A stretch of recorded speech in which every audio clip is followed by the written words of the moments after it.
Hi there. Right, I've been asked by quite a few people to give a bit more of a breakdown about what I saw in the Joshua Usyk fight a couple of days ago. Okay. So, for many years, many years, we've been saying to people, footwork, footwork, footwork. And if your feet are in the right place, everything else kind of starts to work for you. And Usyk was a prime example of that. His footwork was incredible. Now, by having your footwork correct, it means so many other things are going to work for you. It means you've got your distance right. It means you've got your angles right. It means you can land when the other guy can't. There's all sorts of things that happen once your footwork is correct. So just to illustrate what I mean, right? When Joshua was throwing a jab and missing, and Usyk was slipping out to the side, his footwork was such that when he was off angle, he could land his punches pretty easy, in effect. I mean, easy is a relative term, but he was able to go underneath, over the top, around that jabbing arm of Joshua. Because he had his feet in the right place, therefore created an angle that allowed him to penetrate the defenses and hit without getting hit. So this footwork thing mixed in with angles and understanding your own distance and that of your opponent are critical elements of any fight, but particularly boxing, of course, because that's what we're looking at. But you see, it's understanding not only in terms of the distance to your target, but it's the distance that your weapon can travel at that moment in time. And the angle that you're at, both height-wise, right, on these different planes, X, Y, and Z planes, the angles that you're at height-wise, in and out-wise, and roundabout-wise determine how far your punch can go. So you can get the long part, if you imagine it like a triangle, and you've got this bit, and then the long bit here, right? The long bit is you, and the shorter bit is your opponent. In this case, Joshua and Usyk. So even though Usyk was the smaller guy, by getting those angles correctly, those triangles, if you like, another way of thinking about it, he was able to out-jab, out-distance Joshua. Now, this is not a pick on Joshua, right? Because I think that we saw the best Joshua we've ever seen. I really do. I think we saw the best Joshua we've ever seen. Now, people talk about running out of gas and things like that. Okay, well, may I remind you that Tony Bellew, who's a technically much better boxer than Joshua, ran out of gas in the 8th and said himself he couldn't remember much. He was that tired because of the work that Usyk had made him do. Well, Joshua went through all that and made it to the end, forgetting the early bell.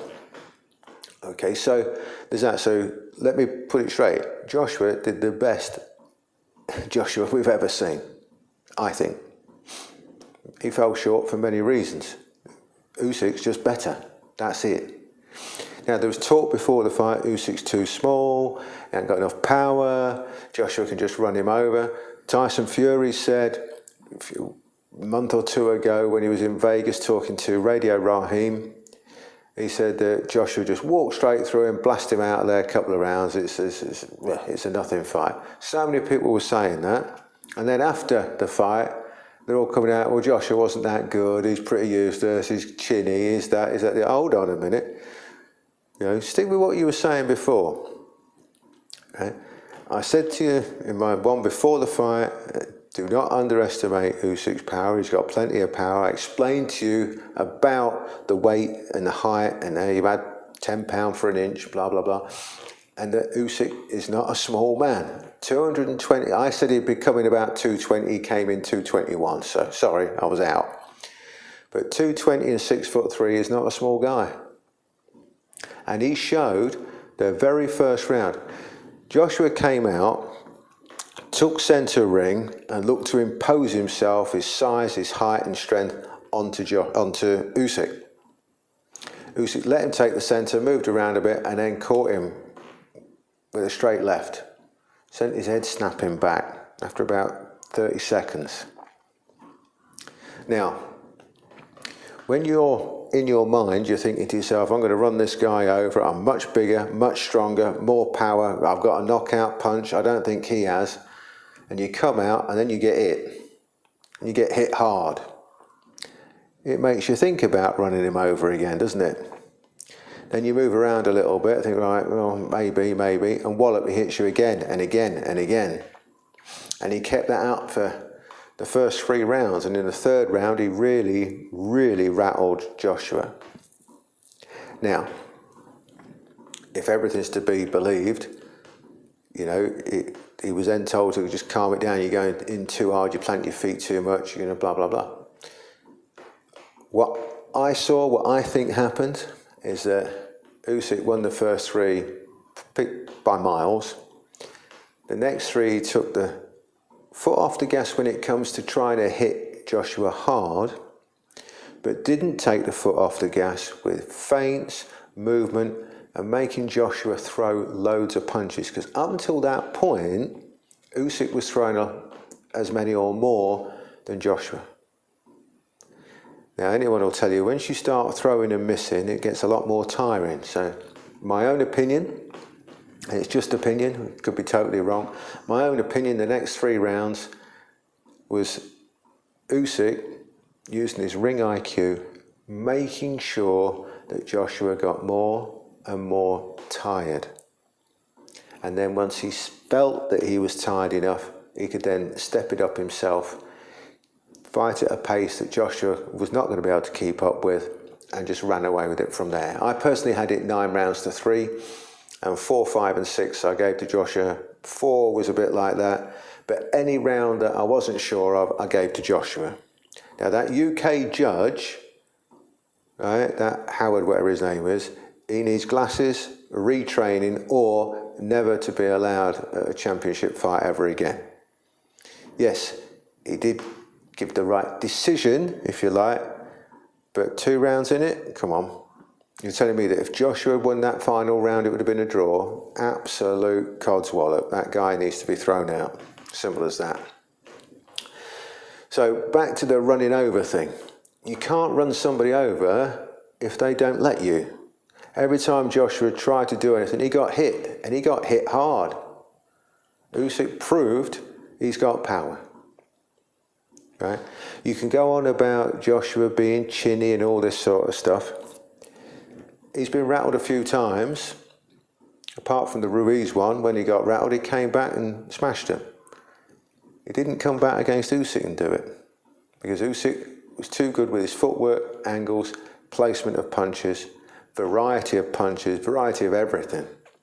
It was a demonstration of pure boxing ability, and how if you're a much superior boxer, don't worry so much about size and strength and all that sort of stuff, because you can negate so much when you understand distance, timing, angles, footwork, placement and everything else. When you understand boxing properly, you can negate so much from the other guy. So if we look at it again from another point of view, reference power, right? We all know Joshua's got a great power. He smashes people. That's it. We all know that. Rare he gets a one-punch knockout. He hits people and hits them again and again, right? But think of it this way, you know, force is mass times acceleration, right? So if they accelerate the same and the mass that they put behind the punch is higher for Joshua, he's going to generate more force. But it's how much mass you can put behind that punch and how fast you accelerate that determines the force that goes in. Force is mass times acceleration. which is why we keep saying you've got to accelerate through the target. So even though Usyk is smaller, even though he might be putting less mass behind the punch, if it's faster and accelerating through, it's going to generate more force. If it's accelerating more, it will generate more force. Or if it's accelerating a lot more. If it's accelerating just a little bit more, it will then generate the same force. So it's not about how big you are and how much of a punch you've got. It's about how much body weight you get behind the punch and how you can accelerate that through the target. And if you take angles that misalign the person throwing their punch, for example, if my punch was supposed to come straight down here, but you've moved, I've got to go across my own body to throw the punch, extreme example to make a point, the amount of mass that I can get behind that, and therefore the power that's going through, is vastly reduced. So by taking these angles and misangling and upsetting the footwork of the other guy, you can reduce their power dramatically. And that's what Usyk did. And that's why Usyk won by a country mile, my opinion. And that's why he will continue to win by a country mile, my opinion. Anyway, there you go. I've rattled on for far too long. People asked, so there you go. Thank you.